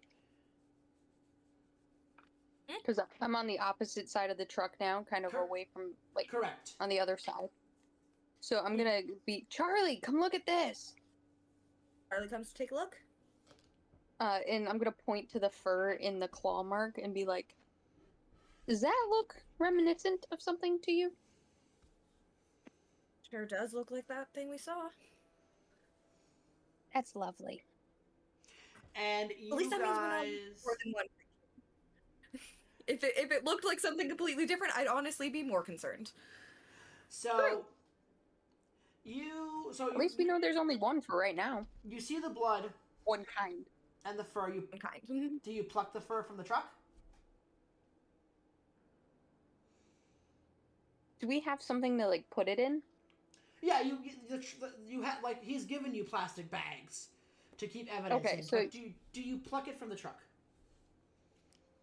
I'll put on gloves, then I'll pluck it from the truck, because I don't know what this thing is. I'm not touching it. Okay. Good choice. Good choice.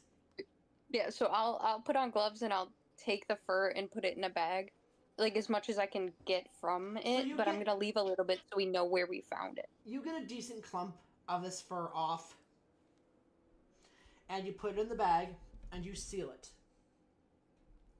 So the truck has been investigated, Charlie. Do you want to investigate the corpse or the distillery tank itself? The corpse. Okay, so you...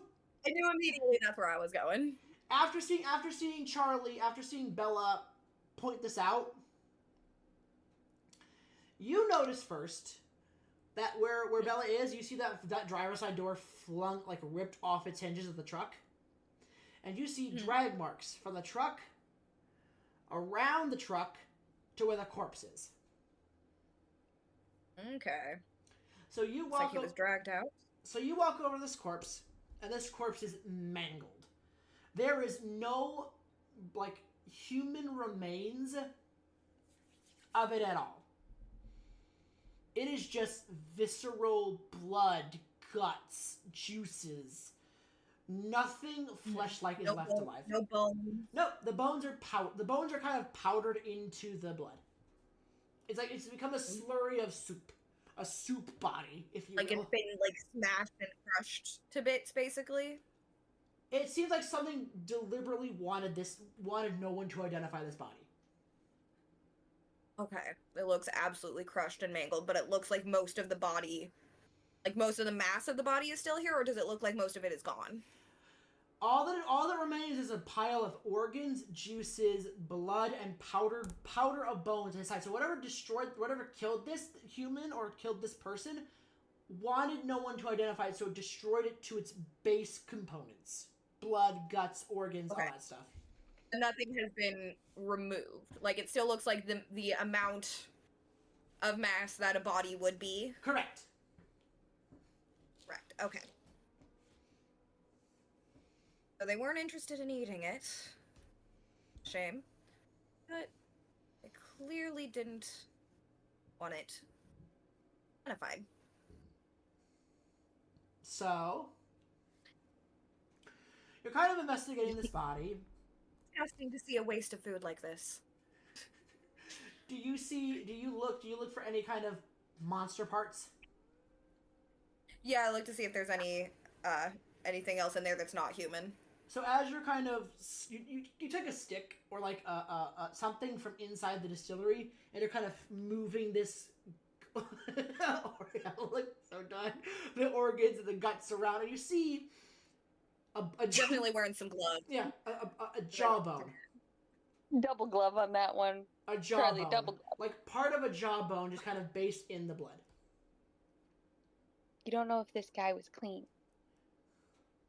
True. And yeah, no, not fresh. And you recognize that jawbone as the part where the thing you saw earlier, the jaw was broken. This isn't human. Do I want to know why you know that? Doesn't smell human. Okay. Makes sense. I'll take that answer. Makes sense. Totally different shape. That's why I gave it a smell. I'm like, no, that don't smell human. So, you guys now have two things to investigate. Can we both go over to the tanker? Charlie is being stupid enough. They give like one little like taste of the blood. See if they can get anything out of that. That's evidence. As Charlie. Timing, Charlie, timing. As you lick the blood. Not off of the jaw piece, off of like the pile of guts. As you can't get anything off it. You just know whatever destroyed this thing left nothing alive. So you have two things to investigate still. Joshua and the tank itself. Okay. So what do you two want to do? I'm good with talking to people. I can talk to Joshua. I have good charm. I do not. So I'll let you do that. Okay. So we're going to start with Charlie. And Charlie, you walk over to Joshua, who's kind of still tinkering with the distilling tank, and then looks at you. I'm assuming you're going to ask me some questions? Yes. Okay. What do you want to know? Were you... Was anyone present during the attack? He looks at you for a minute, dead-eye-faced, and points to the corpse. Just him? I got in this afternoon and I saw that body. I saw what happened. That is one of our distillers. No one else? No, it's normally me and our distiller Henry. And Henry's our distiller in the evenings and our truck driver. So I think he was getting ready to take a shipment from here to the warehouse to get it prepped for delivery. And when I came in this morning, it was like that.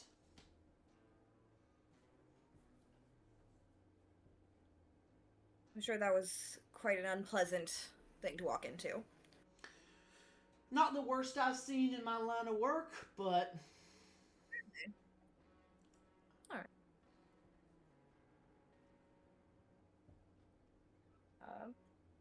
Good questions. So no one else was working at that time. Correct. Had there been any strange things happening in town before this? I mean, once in a while we get like random tremors, but these attacks... You ever hear anything with these tremors? No. Not to my knowledge, but the tremors only started when the mines reopened. Okay. Charlie's gonna pull out the photo of the creature. Have you ever seen anything like this? Joshua stops. He chuckles a little bit. You're funny. That's a good photo to take there of a fake monster that doesn't exist. That's funny. Oh no, I saw it on our way in here. And he stops. And his laugh kind of falters. Now is not the time for jokes. You saw that thing. In the woods, on the way into town. It roared, and as it approached, the ground shook. Then that means this town is then that means this town is a lot more trouble than I thought it was. That, my friend, I do know what that is. That is a legend, as we call it. Do tell. That is a Wendigo. What do you know of such a creature? They are legends in the Appalachians and the Colorado mountains. They are monsters made of cannibalism. When you eat another person or another living human, you turn into that.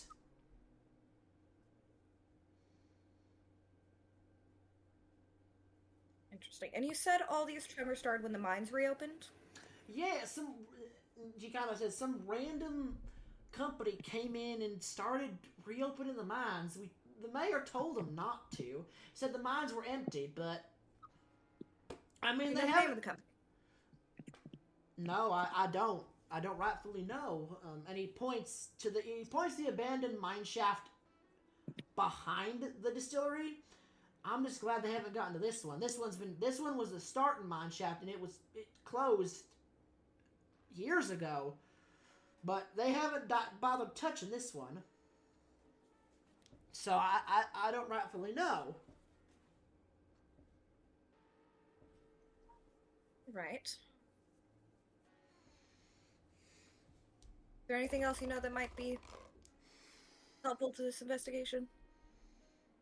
And he kind of thinks and shakes his head. Not that I can think of, no. Okay. And we're going Thank you. If I have any questions, I'll ask.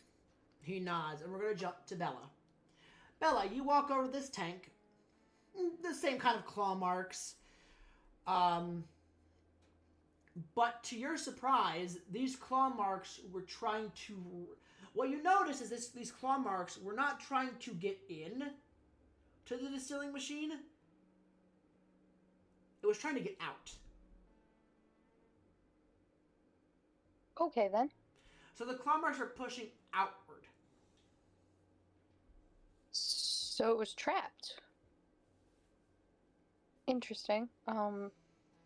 Is there anything around? Any more monster parts, or is it just the outside? And you kind of look around and you look inside. And there's that same kind of blood you saw in the truck. So it seems like, to what you're kind of picturing now, is the truck was getting ready to leave. Whatever this monster was attacked the truck. The driver, in a fit of panic, backed the truck up and slammed the monster into this distilling tank. The monster tried to broke out of it, but there's blood and drool kind of on the side of the tank. From where it got squished? Yeah. Okay. I'm gonna walk towards Charlie. So, looks like, from what I can tell, the driver saw whatever this was, backed in, assumingly by mistake instead of driving out, backed in, squished the thing into the tanker, and it clawed its way out. Interesting. Then killed the driver. Huh. And well, according to Joshua, this creature's called a Wendigo, and it is created when someone partakes in cannibalism. Lovely. Okay. It seems to have appeared when the mines reopened recently. Has there been we had tremors? A cannibal living in the mines that just was the mine recently opened? Yes. New company came into town, despite the mayor not wanting it. According to what he said. And now we're forced to deal with it. And now, as you two are talking, you both... Bella, you get that familiar headache. Charlie, your body begins to ache and feel wrong. And the magic gets harder and harder. Bella, you feel like your head is going to explode. Charlie, you feel like you want to rip your teeth out of their sockets. And then the magic, that energy, is gone again. I really don't like whatever's happening here. Oh, trust me, I don't either. Boom! Tremors under your feet. Boom! Getting closer and closer. And that familiar growl echoes inches from the distillery. I'm gonna pull my 9mm out. As from the mine shaft explodes open. Debris of wood and rock fly everywhere. Both of you, can you please roll me...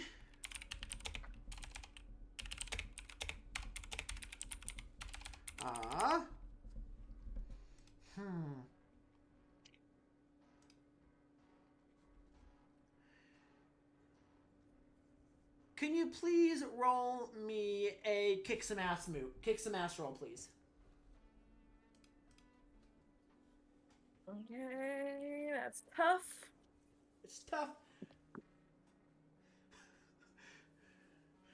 Okay.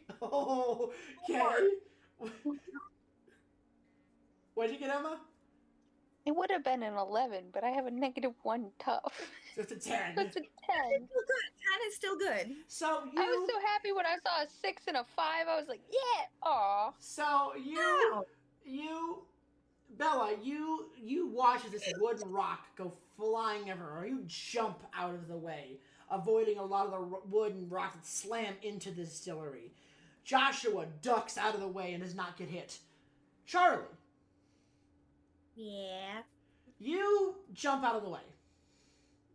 you get out of the way. You think, and you stand up like you're confident, like you got out of the way, you're not hurt, and then you feel a sharp pain in your abdomen as a piece of wood is jutting out of your gut.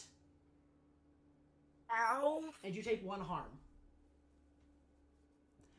As from the mine shaft, this Wendigo steps out, drooling from its broken jawed mouth, eyes completely bloodshot, blood dribbling in that drool, and it roars at you. And we're going to end it there. Yippee! So how's the piece of wood feel compared to the magic? Uncomfy. I bet, yeah. Yeah. Especially as a vampire being stabbed by wood, I don't like it. I don't like it. I'm like, it's in my heart, but I still don't like it. It could be worse. Beautiful. It could be worse. It and could amazing. be worse.